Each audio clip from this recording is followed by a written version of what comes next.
All right, so we are going to get started here. Got a live meeting going on YouTube, and we're also live on Instagram. This is my first time I've ever done this before, so I'm not going to lie, I'm a little bit nervous because I hope it works. And I think I'm a little old to be doing my first time on Instagram. I'm not really sure. We'll see how this thing goes. So as I said, in the link leading up to this is going to be a totally live Q&A. If you've got a question and you're on Instagram, I guess I've got my phone here right in front of me. I'm doing it there. If you got a question on Instagram, ask it. I'll read the question out loud. And if you got a question on Zoom, I guess raise your hand. We can go that direction, and I'll be able to call on you and ask a question. So actually, if you have a question, type the question in the Zoom group chat, and then I'll be able to see if, hold on one sec here. There we go. If you want to pop a question up, ask the question, and I'm happy to answer it here live on Zoom, live on YouTube, live on Instagram. So if anybody's got a question on Zoom, let's rock. If anybody's got a question on Instagram, just ask it on Instagram via the comments, I guess, is the way this will work. So who's going to get us started here today?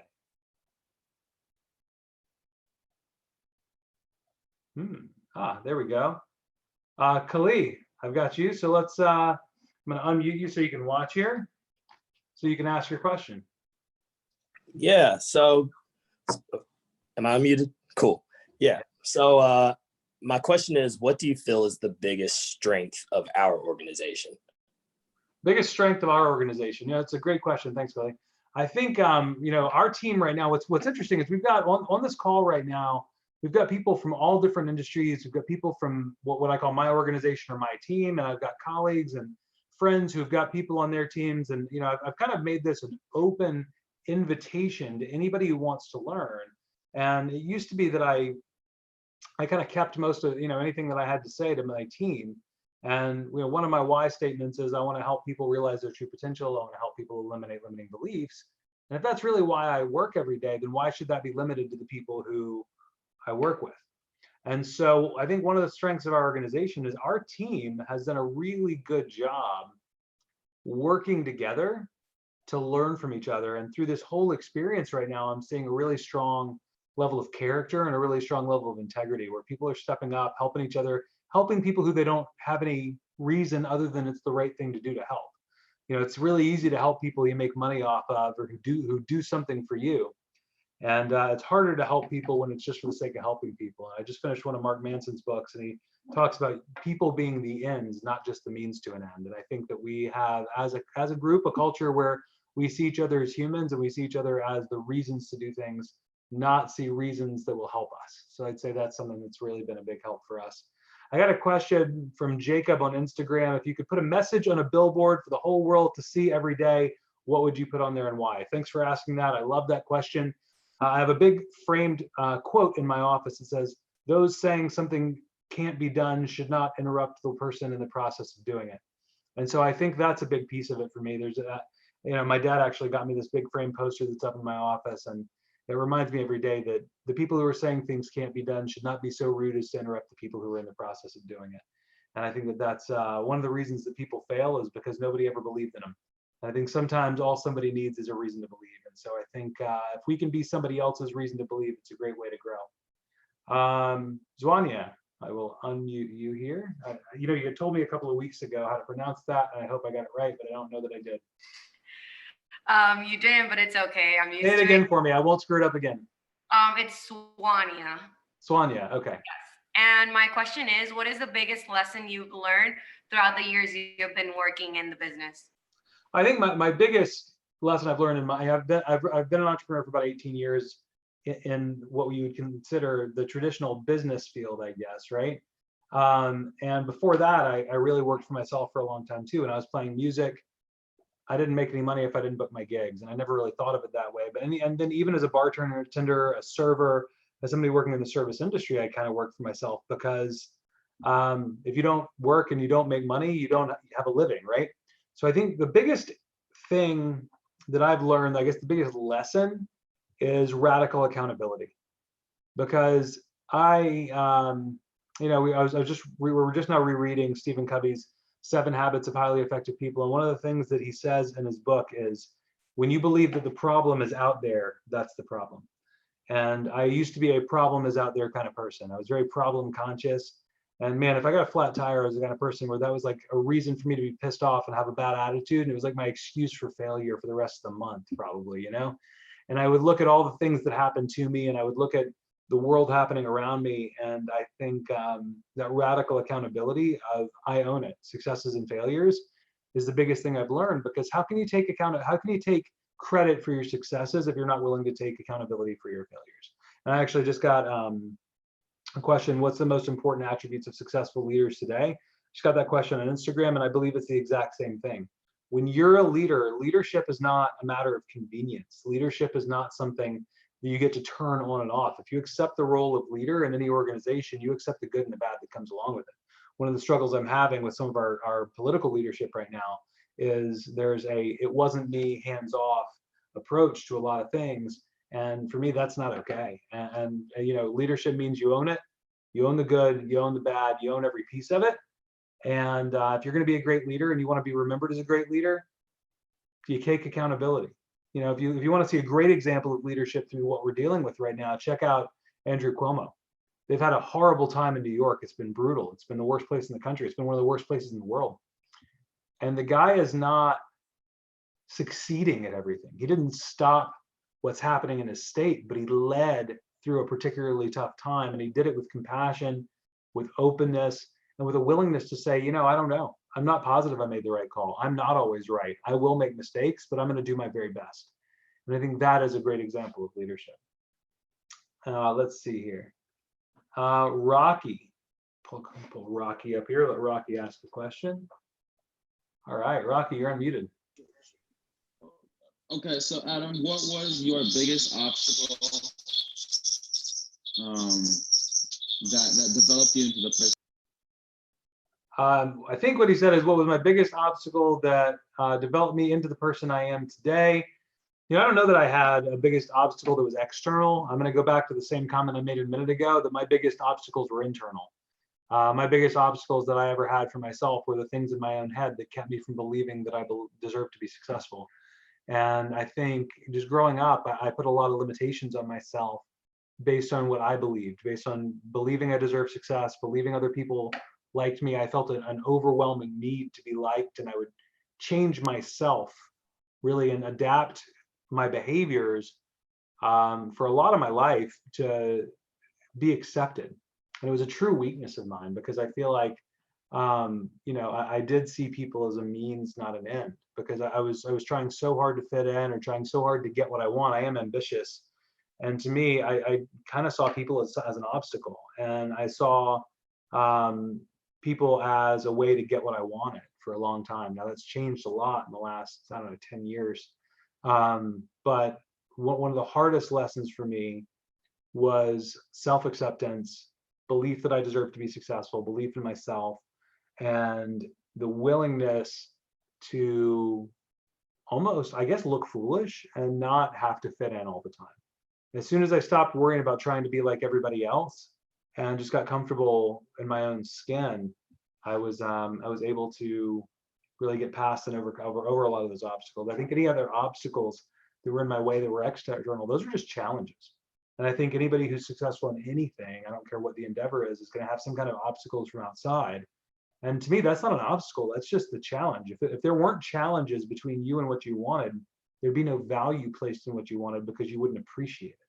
If everything that we wanted came really naturally and really easily to us, then we'd see no value in it. And I think a lot of, I don't know, for me at least, I think a lot of us are you guys seeing that with yourselves right now? We're in quarantine, we're not able to be out and about, and the things that we placed a lot of importance on out in the world, I think we're starting to figure out that the things we thought were essential aren't. I don't know how many people I've heard be like, yeah, I just don't know if I could live without my morning Starbucks. Well, apparently you fucking can. I don't know what to tell you, but you've been doing it now for 3 or 4 weeks, right? Or I don't know, you know, I just couldn't live without this, you know, my morning mimosas, you know, on the Sunday, my Sunday brunch crowd. Well, you're still alive. And so I think the things that a lot of us considered critical our opinions of the things in the outside world that either drive us or block us, we realize they're just things. And we're starting to appreciate what we have more and more. And I think if anything good comes out of this, I think there's going to be a high level of compassion, a high level of grit, a level of financial responsibility, and a level of realism in what we actually need in the world to make ourselves, you know, thrive. Let's see here.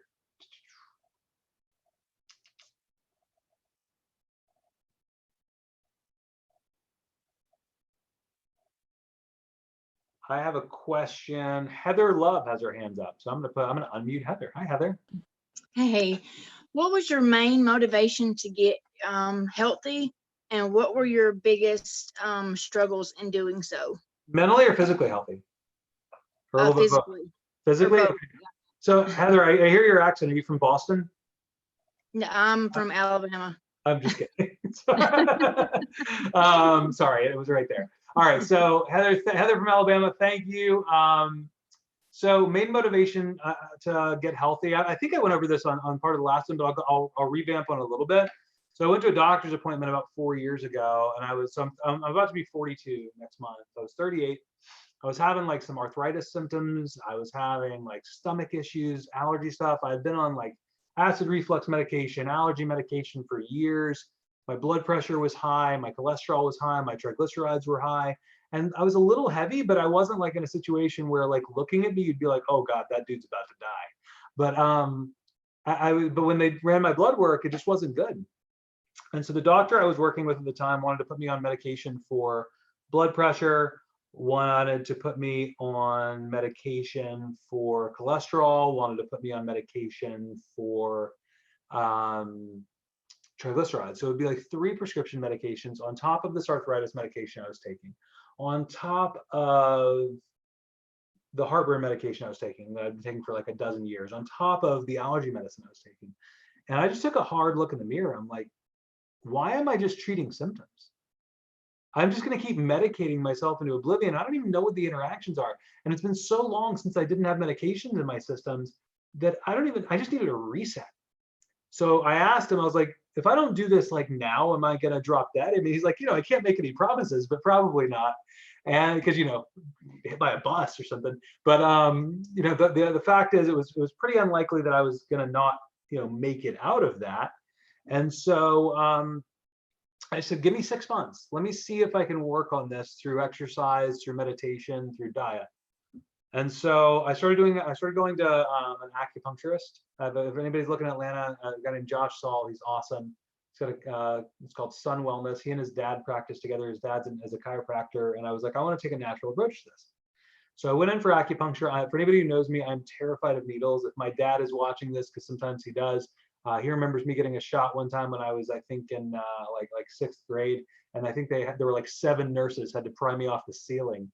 I don't know if any of you guys ever saw that episode of South Park where Cartman had to go get the shot and he oiled himself up like a pig so he could get away. Like if I had thought of that, I probably would have done it, right? So the idea of me going and doing the acupuncture thing was pretty outside my comfort zone. But I made a decision that I wanted to change. And they say that change happens when the pain of change becomes less than the pain of staying where you are. And to me, I was tired of being tired all the time. I was tired of being uncomfortable. I was tired of being in pain. And I was tired of relying on medications. And so I was also on an antidepressant for years before that and for an anti-anxiety medication. And so I started working out more. I started meditating. I started really watching what I ate, cutting sugars pretty considerably. My full diet is no gluten, no dairy, no soy. I don't do any white potatoes, and I try and do low sugar. And now, keep in mind, that's what's right for me based on some blood tests and family history. That's not necessarily what's right for everybody. I'm not saying everybody, I'm not one of those like, you got to go gluten-free or whatever else. If it's not for you, it's not for you. My wife's body loves gluten. It's like, hell yeah, rock and roll. So she can eat it. I'm going to be super rude here and get up and turn my air conditioning on. Hold on a second. All right, it's getting to get warm in here under the light. So, so that was a big piece of it. So I did a total reset on my diet. Started doing the acupuncture thing. About a year into it, my acupuncturist and my wife recommended that I start doing yoga. And I had, I was like, all right, I'm going to give this thing a shot. So I went into my first class and I still remember it. And I hated every second of it. I mean, every second. I was miserable. I was judging myself. I felt like I sucked because I did. And I thought the teacher was like kind of rude. And so I got to the end of it and I'm like, F this, I'm not doing it. And then on my way home, I'm like, wait a minute. For a living, I teach people, like literally my job is to teach people that if you know something's good for you, don't give up on it after trying it once and not being good at it. Like, what kind of a hypocrite am I if I don't even give it a second time, right? So I'm like, all right, literally hundreds of millions of people do this. It can't totally be ridiculous and suck, right? So I decided, all right, I'm gonna give it another shot. And about 2 days later, I went back and I found this teacher. This woman, her name was Caitlin Hargrave. She's one of the sweetest people I've ever met. And I remember being in class and I totally connected. And about halfway through the class, I'm like, okay, I'm starting to like this. I still suck at it, but that's okay. And then towards the end of class, I just started like crying. I broke down in tears. I'm like, you're not supposed to do this exercising, whatever. Okay, I'm gonna give it a shot. And I was like, all right, I gotta give this thing a try. And I started getting pretty serious about the practice. And my why behind it was I've got 2 little girls, I've got a family, I've got people who I want to see, I want to experience my life with. I've worked really hard for almost 20 years to build a business and to build a great life that we can really enjoy. And I'm really fortunate for the life that I've been able to live so far and the cool things I'm able to do with my friends and family and the life I'm able to provide for my kids and the lifestyle that I'm able to live with my wife and be able to give back to the community and all these things. I want to be here to enjoy it. And I want to be able to enjoy it in the capacity of actually enjoying it because I'm physically healthy enough to do the fun shit, right? Why would I go make all this money and do really well and have a success in business and have to watch my life happen from the sidelines because I'm too fat or too unhealthy or too inflamed or too out of shape or too tired to enjoy it. And in that time, I take a handful of supplements in the morning, handful of supplements at night, but I take no medications. I'm off antidepressants. I'm off the acid reflux medication for over 4 years. I don't take anything for allergies. I'm in the middle of spring in Atlanta and, you know, I'll sneeze once a day. And you know what? With a 5,000 pollen count, that ain't too bad, right? And so I've been able to really transform that. And I think they say that over the period of 7 years, all cells in the human body almost replace themselves. And I think what people don't do is they don't give themselves enough time to allow that transformation to take place. We can change our DNA, really, in the sense that as our cells replace themselves, if we can replace unhealthy inflamed cells with healthy cells, it'll take 7 years for your body to regenerate. But if you look at old pictures of me, people make a comment that it looks like I'm aging in reverse. I think that's why, is because I'm replacing old, tired, stressed out, sad, angry cells within my body with cells that are happy, lack stress, that are more relaxed, that are more mindful, that are kinder. And maybe a bit of a weird thing to, you know, weird way to look at it, but I think that's kind of how it worked for me. I hope that answers your question, Heather. All right, Chris, let's see. I got somebody named Keandre Wedderburn. I'm gonna unmute you there. There we go. All right. Appreciate you for having us on. Thanks for being here. My question was, whenever you hit roadblocks as far as like your planned schedule that you just wrote out for like say a month or a year or so, whenever you don't reach those goals, what is your mindset towards readjusting? So whenever I don't reach goals, what's my mind, for anybody who's watching Instagram, my mindset towards readjusting goals. So anytime you set goals and they're not going how you want them to go, how do you readjust it? Is that the question, Kendra? Want to make sure I got it right. Yep. All right. Thumbs up from Keandre. All right, cool. So, you know, I think a lot of us have heard of SMART goals: specific, measurable, attainable, revisable, and time bound, right? And so we just have to remember that a goal is a goal. It's not a drop dead, right?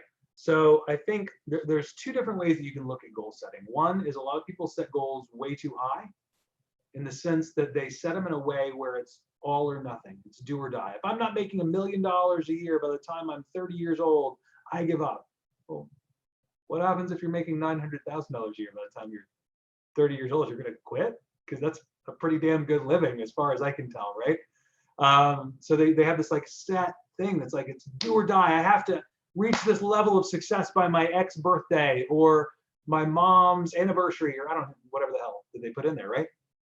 So they put this pressure on themselves without doing the math. And all right, realistically, how long will it take? And by the way, I'm all for setting high goals, but specific, measurable, attainable or revisable time bound. If you've never lifted weights before and you're my size and you say, I'm going to bench press 400 pounds next month, you're going to freaking kill yourself. I mean, like, you're going to drop a weight on your face because it's impossible. I'm not that strong. Like, it would take me time to build up to doing that, right? So you've got to have a plan of how you're going to attack the goals. A goal, I think it was Dave Ramsey that said, a goal without a plan is just a dream, right? And so you've got to have, the goals have to be there, and you have to have a plan of how to get there. Now, what other people do is they set a goal that's way too low because it's easy to hit. Meaning they feel like they have to hit their goals. So if you know you're capable of this, they'll set a goal of this with the idea of, like, let's surprise and delight. So I'm going to set my goal here and hopefully I'll just pass it. And the problem is, I think we put lids and caps and limitations on ourselves because we choose to set goals that we know we can reach all the time. So in terms of goal setting, I'm going to do my best to set goals where I've got a plan. It's attainable, but a stretch goal. And if I hit 80% or so of my goal, it means I'm moving in the right direction. Because for me, I almost am afraid to set goals that I'm going to hit because I might get complacent, or I might slow down, or I might think I've arrived. And I never want that to happen. I always want to stay hungry and stay motivated. Dave Anderson says red belt mindset. So I always want to have that in mind. So I think part of what has helped me in business over the last 18 years is I don't have an expectation to hit my goals all the time. I don't feel the need for instant gratification. I see setbacks and failures along the way as, they're just speed bumps. I expect to have downtimes in business. I don't expect success to look like this. I expect it to look like this. And fortunately, I have those examples from my family where I've been able to see people be successful through really trying times. So I think it's, people don't, I heard a long time ago, I'm not sure where I heard it. I probably heard this, I don't know, 18 years ago. People don't mind negatives.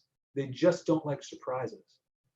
And so if you set yourself up that goals are just that, they're goals, they're things you're reaching for and striving for, but they're not drop deads, they are revisable, and they're things that are, and for me, goals to accomplish along the way, that's not the why. The why is inside, the why is in you. It's the reason you get out of bed every morning. The goals that you reach along the way, those are just landmarks. It's like if you're driving from Atlanta to Nashville, when you pass Chattanooga, you know you're on the way, right? If you pass Albany, Georgia, you screwed up and you got to turn around. And so that's the way you got to look at it. The goals along the way are just landmarks. That's all they are. I got a question from Gel20_11 on Instagram. Angelica, I know you. I hope you're doing well. How are you staying motivated during this time of not knowing what will come of this? Motivation being the hardest thing right now. It's a great question, Angelica. So, I think we have our circle of concern and we have our circle of influence. And, my thought process is this, that we never know what's going to happen. Now, we can have a pretty decent idea of how a day is going to go. If we've got our schedule and we've got our plan, and we know, okay, today I'm setting my alarm at a certain time. I'm going to get up, I'm going to work out, I'm going to have breakfast, I'm going to go to my office, I'm going to have some meetings, I'm going to come home, have dinner with the kids, I'm going to have a glass of wine and go to bed. Like, those can be the plans. And any day, anything can screw up those plans. It could be traffic, it could be weather, it could be a pandemic, it could be a kid gets sick, it could be a zit on your forehead, it could be, anything that happens. And I think it's, motivation to be long lasting has to be personal and it has to be real. And I think motivation is always there. It's pretty inherent. I think what people miss is inspiration. And I think people confuse the two pretty regularly. Inspiration is the external thing that reminds us what our motivation is, if that makes sense. So if I'm motivated to build a great life for my family, that's not something that's dependent upon external circumstances. Now, my inspiration to get up every day and do the things necessary to make my motivation a reality, that is what's variable. Okay? So if I'm motivated, that's here. My inspiration is out here. And so I think the problem is a lot of times people believe that they wait for inspiration before they take action. And they see action as a result of being inspired. And the actions that we take that lead us to take the steps towards the things that motivate us, Just like I'm just waiting for the sign, right? I'm waiting to be motivated. I'm waiting for inspiration. And I think we've got to shift that paradigm and look at it from the sense of actions sometimes are the cause of inspiration and motivation, not the result. And what I mean by that is if you're sitting around waiting to be motivated or waiting to be inspired, the best thing you can do is get up off your ass and take a massive action. Get up and work out. Get up and go for a run. Get up, get dressed, put on your fancy clothes. Forget about this, evening and daytime pajamas routine that people are bragging about on social media right now because it's bullshit. Get up, look yourself in the mirror and say, I'm going to make it a great day, and go take action. Go do something. And you will find you are more likely to start feeling good because of the actions you take. Because sometimes the action is the spark that makes the inspiration happen. So let's see here. All right.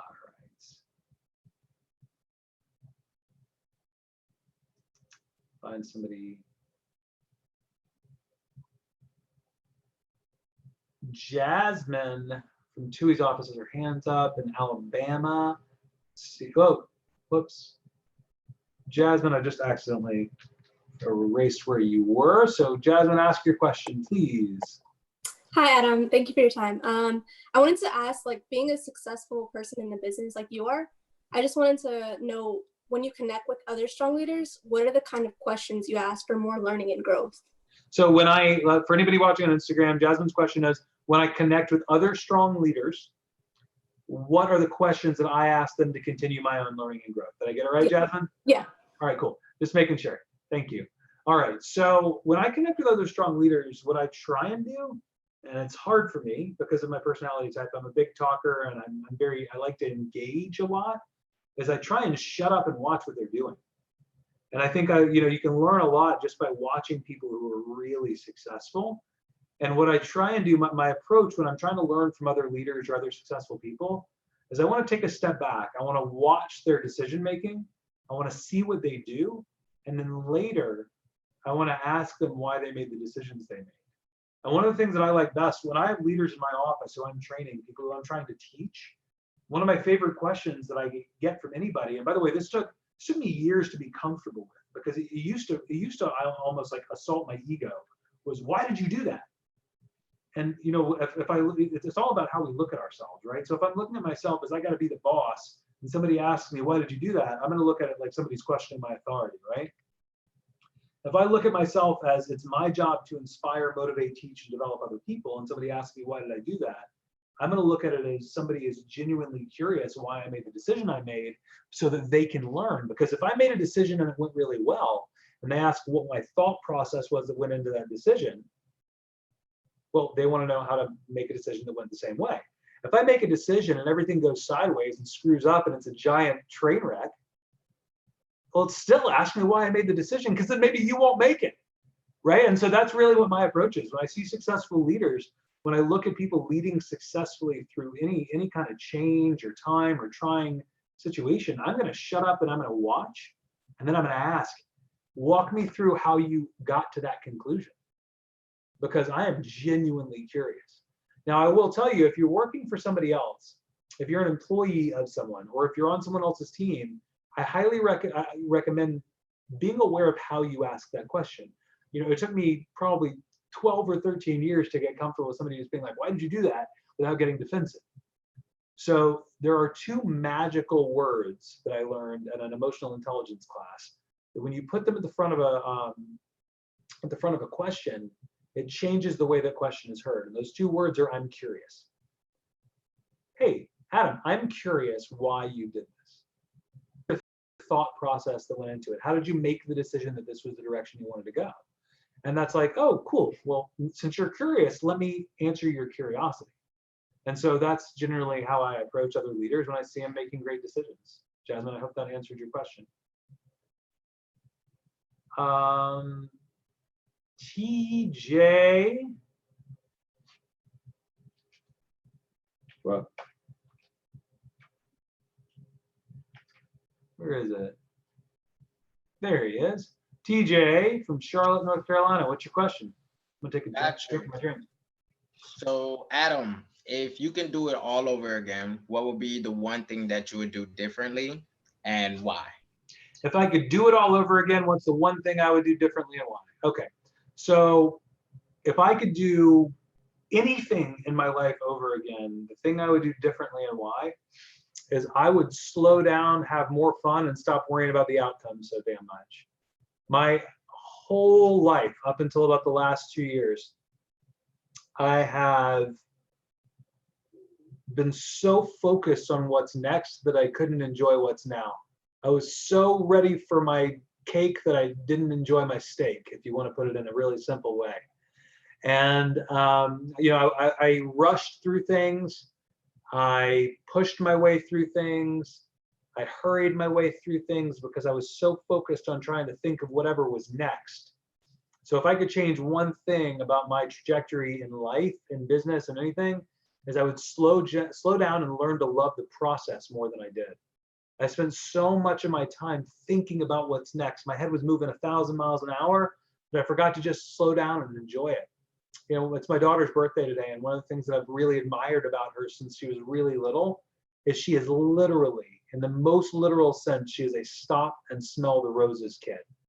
When we would walk to school every morning, even before she was at school, we'd walk her older sister to school.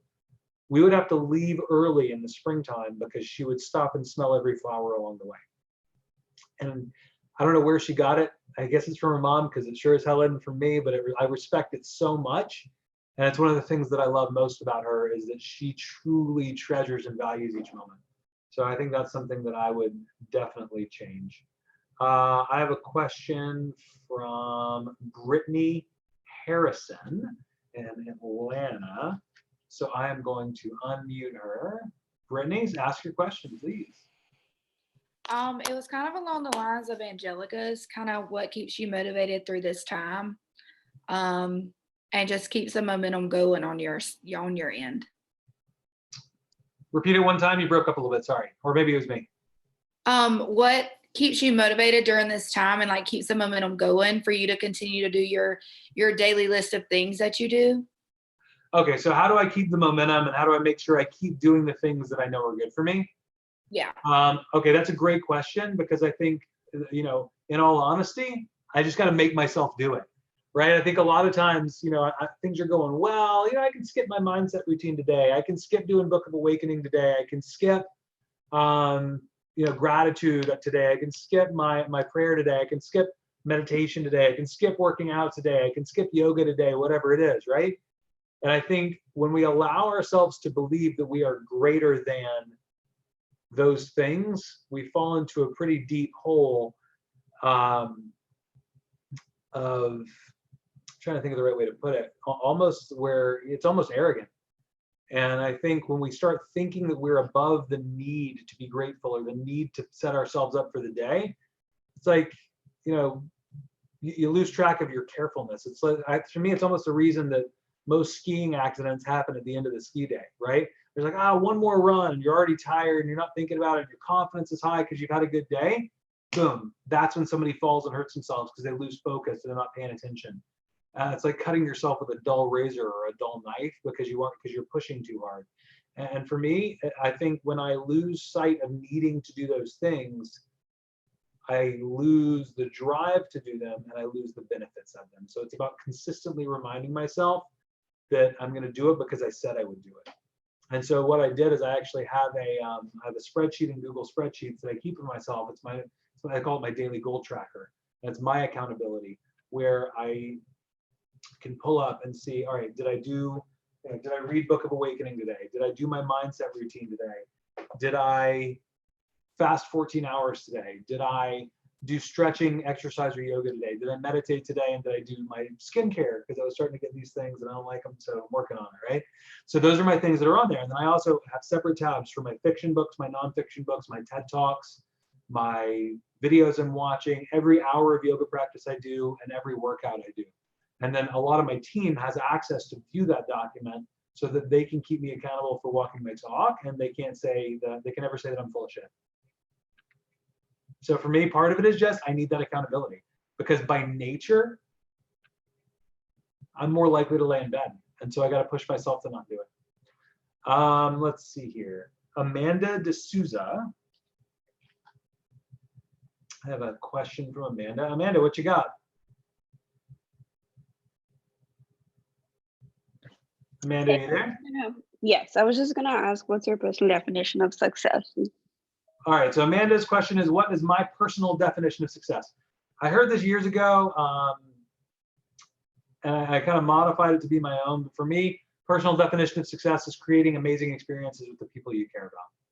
It's the easiest way to define it, is to create memories, create experiences, and create a life with people that you care about, and being able to provide those things. For me, I've been able to provide cool trips with people like my grandfather, been able to do things with my kids, be able to do things with my wife, be able to do things for charity, and the ability to give to the people who I care about, and that's it. I know it sounds fairly simple, but that's kind of what it is. Let's see here. Kenneth Burke just asked me, I'm just going to answer it. So Ken Burke asked me, what is the name of the book you read in the morning when you wake up? This is a book my dad gave me. It's called The Book of Awakening by Mark Nepo. Highly recommend it. It's available on Amazon. This is an older version. There's a newer version with a white cover of it. I think I've probably bought and given away about 30 of them, if not more. My dad gave it to me. Now, one of the things that's actually really cool with it is I have people on my team who read it. My dad reads it. My sister reads it. My brother reads it. My stepmom reads it. There's a lot of us who I know every single morning. It's one of the first things we do. And even if we're far apart, it's something we can do together, and it's kind of cool. And that's something that I have been pretty regularly working with. This question is from, it says it from Liana. So let's see here. Hold on.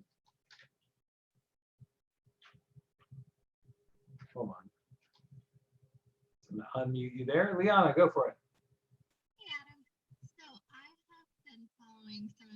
I can't hear you. I don't know what's going on.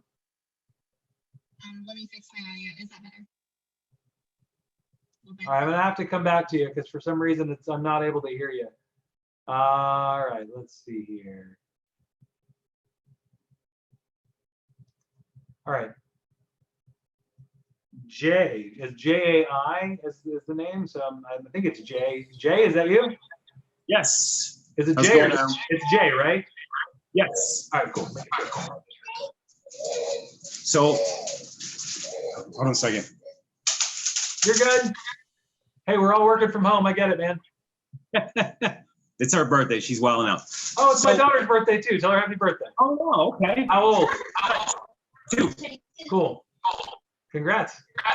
Thank you. So my question is, I'm starting to work on a vision board. I've heard a lot about vision boards. I've kind of had a little experience with them before. When you start off from your transition from bartending and music, did you create a vision board? And I guess, what did it look like? All right, I appreciate it. So I have not, I understand vision boards, and I recognize why people do. I'm going to remute you there, Jane. Okay. I understand why people do them. I believe in them. I also believe that everybody has their own way of learning and their own way of visualizing. And so for me, I did them at one point in time, but vision boards weren't what worked for me. I'm not a very visual person in that sense. I'm like, even with reading, like I don't retain things well by reading. I retain things well by hearing. And so for me, I believe that there's different ways to express and go towards the things you want in life. But I do think that being very specific is really important. Okay? I think that no matter what you do and no matter what your goals are, you have to be specific about it. You can't say, I want to go to Europe as one of your goals, because you could probably go to Europe. Shit, anybody could go to Europe right now. I think flights are $8, right? I mean, I think anybody could go to Europe at the moment, go stay in a hostel, get bed bugs, maybe get stabbed. I don't think that's the kind of Europe trip most people want when they say they want to go to Europe, right? So some people will put on a vision board photos of things that they want to accomplish, whether it's the nice house or the watch, the car, or putting their mom buying their mom a retirement home, or taking a trip that they want to take, or any of those things. And that's great if looking at that will inspire you. If that's what will inspire you and will remind you of what to do, you should do it, and you should put those pictures and reminders everywhere. Have photos in your car, at the door handle of your car, on the rear view, You should have them in your bathroom. You should write messages to yourself on your walls, whatever works for you. Because if that's what works, you need to have the reminders everywhere, because that needs to be your reminder to make the right choice, right? It reminds me of, you know, when I was growing up, I don't know if a lot of you guys ever saw them, they had the WWJD bracelets, right? You guys remember those? It stands for What Would Jesus Do? Now I'm Jewish, but I still remember, right? The WWJD bracelets, the idea was if I look at it, I'm gonna make the right choice because I'm gonna think that Jesus is watching. And that was what a lot of the Young Life kids and stuff in my middle school and high school did. And hopefully that would lead them to make good choices. And so it's that reminder all along the way, a visual reminder, almost if you're trying to stop biting your nails, you pop a rubber band in your wrist or something.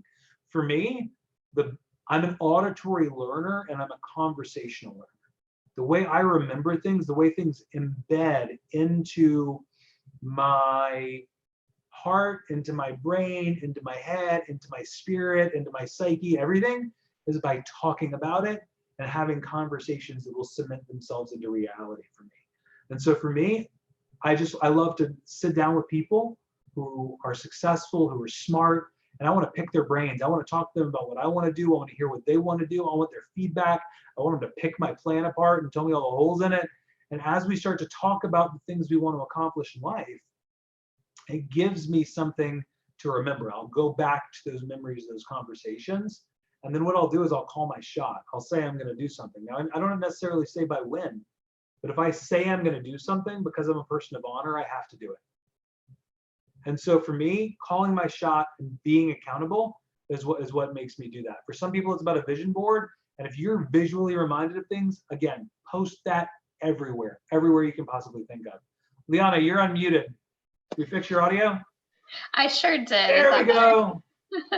So I've been following some of your daily mantras, Adam, on YouTube. I was just curious as to the origin story behind that. How did they evolve, especially in our current situation? And what are some of your favorite mantras? So for anybody who's watching, Liana asked how did I start my daily mindset routine? I was very fortunate, and on this channel I had Dave Anderson, who's an author, he's written a bunch of books, and my favorite book of his is a book called Unstoppable. And in that, he talks about the importance of a morning mindset routine or morning daily affirmations. And so he actually includes a piece of his daily affirmations in there. Now, for me, I always considered myself to be somebody who I don't need that. I'm a positive guy. I've got my shit together. Things are going well. I don't need that, right? And so I took a step back one day after, my dad had been doing it for years. I knew Dave did them, and I knew Mark Cuban, I think, does these kind of things. I know there's a lot of really successful people, billionaires and religious figures, charitable figures who have their daily things they do, right? And I'm like, wait, now I may not need it all the time, but is there any possibility, I'm seeing all these people who say it's a big part of their success. Is there any possible negative of doing this? If I were to spend 10 minutes every day by reminding myself who I want to be, who I am, what I believe in, what I stand for, and assessing how I did on those things the day before, and then assessing how can I do a good job of them today. Is there any negative that could come of that? Not a chance, nothing. There's zero possibility, right? It's almost like if you went into a casino and somebody said, hey, if you bet on red or black, you'll win. Well, okay, then I guess I'll gamble, right? And so my thought process was, okay, well, I'll give it a shot. And so the origin of why I started doing it was that. And then how I did it was, I was really stumped because I saw Dave Anderson and I saw how great his routine was. And I was like, I don't know where to start. And I think a lot of ADD people are like this, where you're like, you have a bunch of things you want to do and you don't know where to start. So you just go play PlayStation or something. I mean, whatever, right? Or find a distraction.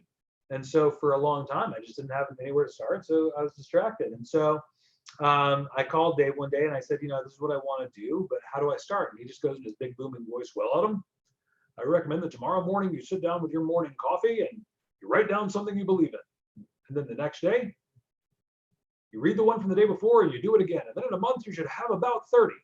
And I'm like, well, I guess you're right.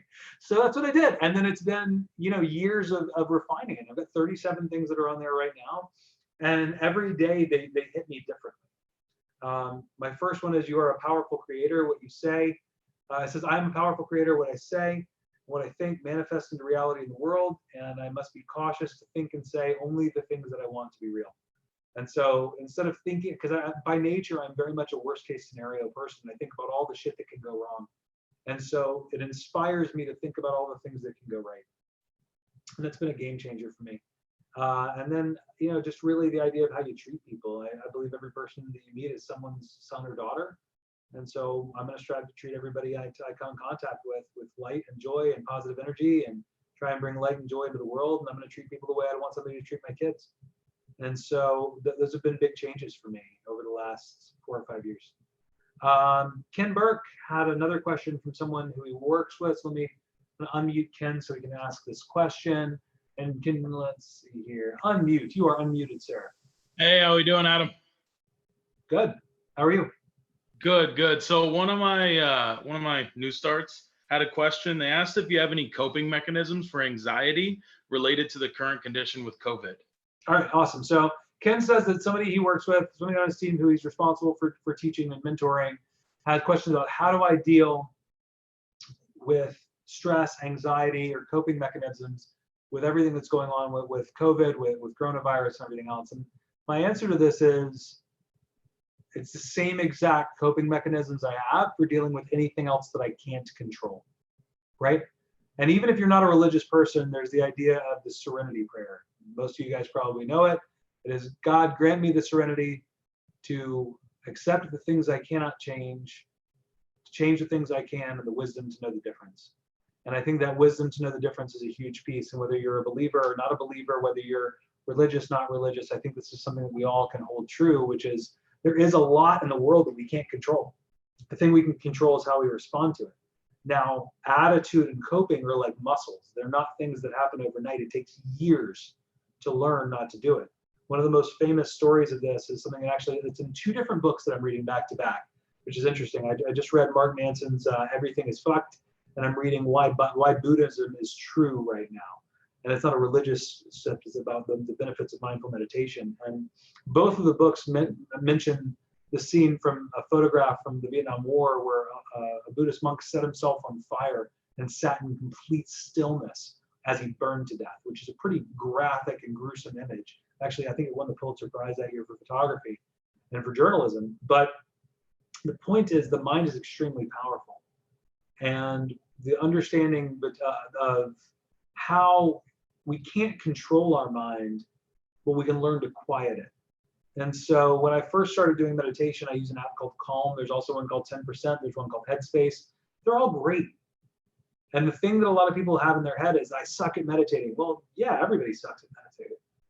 And, you know, in the book I'm reading right now, which is by a guy who's an evolutionary biologist, that why Buddhism is true, he talked about the first meditation retreat he went on. He literally could not go 10 consecutive breaths without his mind wandering for the first 3 days of this first meditation retreat he went on. But meditation is not a thing, it is a practice. And anything that you're going to do takes practice if you're going to be good at it, right? You know, if you're terrible at something, it's probably because you just didn't do it enough. And that's kind of how I look at it. Is, you know, if you are stressed or you're struggling to maintain or you're struggling to get through things, to me, the key to it is just to keep pushing and keep trying to quiet your mind, keep trying to get your head wrapped around it, and you're just going to get better at it. And you know, I think one of my favorite quotes is one that it says that comparison is the enemy of joy. And I think if you're comparing yourself to other people, that's where most people think of it. But I think we have to compare. We have to think about comparison of times too. People are really thinking about, oh gosh, I miss going out to restaurants, or I need to get my hair done or my nails done, or I so miss doing these things. And it's so easy to get sadness out of anything, right? Then some people just can find joy in the same situations. Another book that I highly recommend, I know a lot of people you've heard talk about it, is Man's Search for Meaning by Viktor Frankl. It's an amazing book by a Holocaust survivor who talked about how he found hope in the darkest of times. And I think that we learn, you know, everything is conditioned. We can either learn to be victims of what's going on around us, or we can learn to control our attitudes. And now that doesn't mean that depression's not real. And if somebody has severe depression or severe anxiety, I recommend getting help for it. Go to therapy, go see a professional. It's something I did for a long time and it made a huge difference in my life. At the same time, there are things you can do on a daily basis. If you're having a hard time sleeping, evaluate how much caffeine you're drinking, right? Watch your alcohol intake, watch any kind of recreational intakes you might have. One of the things that I say in my mindset routine is I am healthy, strong, and flexible, mentally, physically, emotionally, and spiritually. I work hard to stay that way so that I can be my best at all times. And because I'm healthy, strong, and flexible, negatives that impact others don't impact me. I'm also conscious to consume healthy food, beverage, and information and limit my intake of unhealthy food, beverage, and information. I like having a bourbon. I like having 2. 4 is probably a bad fucking idea, right? And so it's about understanding what makes me feel good now, what makes me feel good later. So if you're drinking a Monster Energy drink at 5 in the afternoon and then you're not sleeping, so you got to recognize that cycle. And sometimes your body needs to reset. Maybe you got to go do a Whole30 or do a 24-hour fast or just drink nothing but water. There's a lot of different ways to do it. Now, I'm not recommending you do any of these things unless you talk to a healthcare professional, but sometimes it just starts the body reset. Watch the sugar intake, eat a healthier diet, watch the amount of fat you consume. Go out and take a walk. Get up and do some push-ups and some sit-ups, right? Like these little physical changes can make a big difference. I have a question from Mina in Atlanta. Mina, you're unmuted. Hey, Adam. So I just wanted to ask you, like, what is some good tips or advice as far as like saving your money? Like what are your limitations on like spending? I love it. So Mina asked me, Mina works with me in Atlanta. She asked, what's some advice on how to save money? That is a great question. And by the way, if anybody here is working and you're getting paid, right? And even if you're not and you're collecting unemployment or whatever it is, be smart. Guys, you can't do anything right now. What are you going to go spend money on? You're not driving. You can't go to the bars. You can't get your hair done. You can't get your nails done. You can't go buy that round of drinks. Don't sit at home and go shopping. That can get a little dangerous too. Although I will admit, I did finally break down and get a new office chair because mine was disintegrating underneath me, quite literally. But my butt's been in it a lot more lately than it usually is. But the key to saving money is pretty simple. Figure out a budget for yourself. Meaning, how much do I have to make to pay my basic bills? Then look at those bills and figure out how can you lower them. Call 3 different companies about your car insurance. Check your cell phone. Check your internet. Check your cable price if you got cable. Check your check all your bills. You know, see about deferring student loans if you have them until you make more money later. I know right now a lot of people are doing that. But figure out what you can do to lower your expenses. And then figure out a true budget for yourself. And in your budget, put saving money as an expense. Pay yourself first.